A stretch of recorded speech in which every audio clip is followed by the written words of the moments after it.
Radio 1 told to play more new music.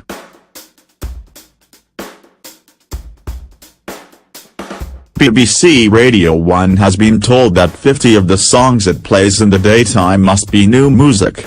The ruling came from Ofcom, which said a significant proportion of the music must come from emerging UK artists. The watchdog also tightened up its definition of new music, which could result in a higher rate of turnover on Radio 1 and Radio 2's playlists. However, it stopped short of imposing tougher guidelines requested by the BBC's commercial rivals. Under the previous system, new music was defined as songs that were either unreleased or less than 1 month old. The new rules state, a song is to be considered new music for a period of either A. 12 months from first release, or B. 6 weeks from the date it first enters the top 20, whichever is sooner. The move reflects the advent of streaming, where a song can be available for months before becoming a mainstream radio hit.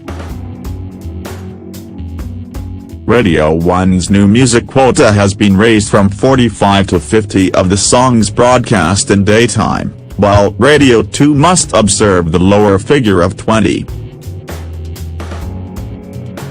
However, both Radio 1 and Radio 2 already exceed the targets, playing 54 and 28 new music respectively.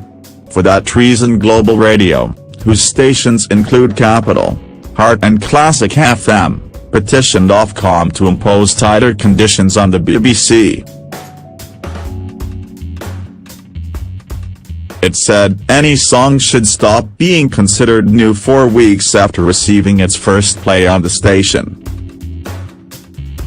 Radio Centre, which represents stations like KISS, XFM and Absolute Radio, also argued for the new music tag to expire after 6 months, or 4 weeks from the song entering the top 40. Ofcom rejected these suggestions, saying they would severely limit the ability of the BBC to support truly new music, especially from emerging or independent artists. Members of the public were also given the chance to respond to the consultation, generating some passionate arguments about the state of modern music. "I have a problem generally with the whole new music issue," wrote one correspondent. "It's no longer music. Simply, there are thousands of small good bands out there and they are not getting airplay when some geek can issue tunes which are little more than a software program." The new rules come into force on 1 April, and the BBC welcomed the changes. "The BBC has always been a huge champion of new music and we are doing more to support new artists," it said in a statement. "We will meet the new Ofcom conditions and look forward to continuing to deliver the best and freshest content for our audiences."